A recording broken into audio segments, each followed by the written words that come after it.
Welcome back to 1969 teardrop restoration. Before we start, we're gonna check our temperature. So let's do this.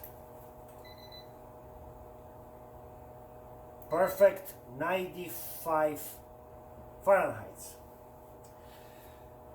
Okay, so we healthy. I promise to you in previous video that I'm gonna explain the sanding, the buffing of the aluminum trailer. So we have those machines. This is the rotary machine, okay, 5-inch pads. It's a Velcro. You stick in and you can work on it. This one is the squarey one, okay, as you know. This one is also Velcro. It's more for the tough corners and edges. You can actually you have more precision to work on a surface you want to clean, around the windows, in the corners, next to the molding. So this machine is very useful. To this machine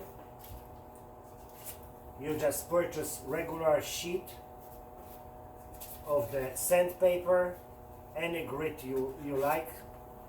That's actually half of it. Then you take this part, you got one fourth of the sheet, and this sheet actually perfectly fits on this machine. So from this sheet you have 4 squares which you can use on this machine. So yesterday I tried to do some work with those machines and it seems they work very well, but it really takes a little bit more time than I expected. So electric machines are, for any projects, they're very good. But we live in 21st century. We have machines which are designed for the compressed air. So as you see on this end, you can purchase any of those in a paint shop, in Home Depot, Lowe's, any hardware store. For example, this one is the 80 grit. This paper is actually 120, okay, and it actually works on this machine. Any company which makes 5-inch sheets, Velcro, works on any of those machines, okay. So this one is 220. This one is actually a bigger size package because it's cheaper if you buy a lot. That's 320. And this one I purchased in a pro painting shop. That's 600. That's pretty fine. So what you have to know, the lower number, more coarser. The higher number, more finer. So it's actually very not abrasive. More abrasive, less abrasive. But you know, it was long time since I finished the school, but I remember this sentence, PR square, which is probably in English is pi r square. I measure the square inches on this pad, which is actually 6 inches and 5 inches. So the difference is not much, but a little bit of this makes my pad, sanding pad, is worth 33% more. So I'm gonna stop working with the electric machine. I'm going actually to work with the compressed air machines. So those machines, this machine takes 5 inches pad, this machine takes 6 inches pad. but I'm gonna have a little bit more money worth from those machines. And by the way, they more accurate, stronger. So I have two kinds.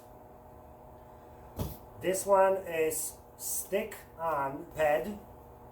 This one is Velcro. If I want to explain to you how this works, this is my old pad which I was using before. This is the Velcro. Doesn't stick. Okay? As you see, doesn't stick to it. So I cannot work with this pad on this machine. But this machine is stick on pad.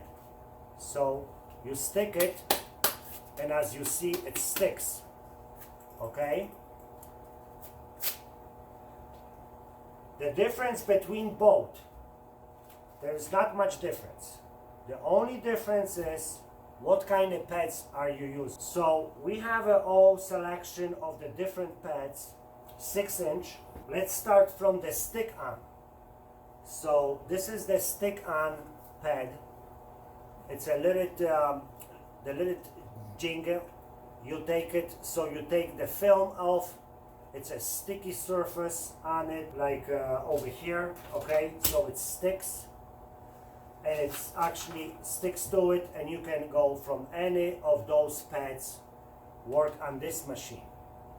The difference is between this one and this one that stick on machines you cannot use any liquid. So for example, as you know, I'm using to polish my teardrop, I'm using the diesel. So all those splashes from diesel will actually dissolve the glue of the pad, and this pad will actually fall from the holding pad. So it's not designed for the wet application. It's only designed for the dry sanding. I'm doing a lot of woodwork where I'm not using any liquid like water or oils or soaps. So the stick-on pads work for me perfectly on dry jobs. And we have a different kinds. This one is actually grit 80, very abrasive. This one is 180, and 320, 600. Okay, that's all what I have from the sticker. This machine, the Velcro one, made in America, very nice machine. I just purchased this recently.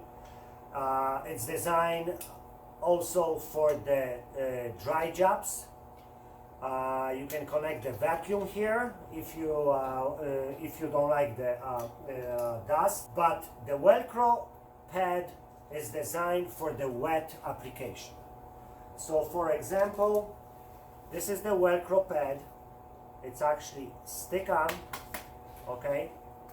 And you can use water, you can use oils, you can use the diesel. This pad will always stay on. Okay. So we have multiply choices. That's 80. This is 100, 150. This is 600, and this is also Velcro. I purchased the whole box because this is probably the final pad which I'm gonna use for the camper, which is 1000.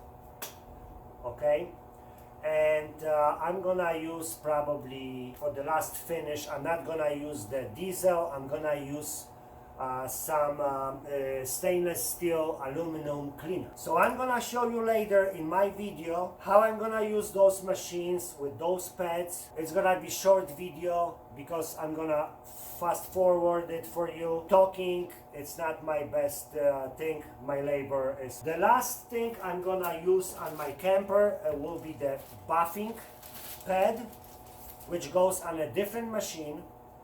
This is kind of like a spongy looking thing, okay, very soft. It goes on a buffer machine wheel, and I'm gonna use the paste. Paste is like you know, to tell you what it is, it's kind of like a toothpaste. You know, it's very fine. It's finer than any other pads we have here. And what it does, this thing with this paste, it's create the temperature when you're buffing your surface circular way. There is the reaction between the surface paste and the pad, which actually kind of bring the shine from the polishing surface. So I also show you this on a video, and we will see how this stuff works. Also, I have a machine here.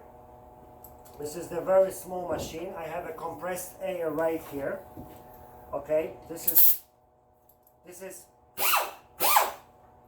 and as you can see, we have a lidded pads. Okay, you can imagine this pad compared to this one. Okay, and we have a different grades. Okay, it's very easy to put in on it. You kind of like screw in. There is like a thread on it, as you see. With this machine, you can work around the places which are narrow, which are kind of less accessible for the bigger machine. Okay, so this is very useful tool. Also, this machine, if you can, let me do this. I'm gonna actually make a mark. Okay, so let's take this one for example. This is 320. I will say, okay, this one will maybe show even better. Okay, so this is the line. Okay, you put this on, and this machine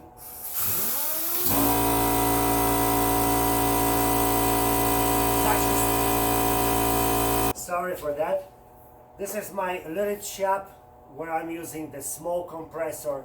Those machines, they need bigger compressors, 80 to 100 gallons of compressed air.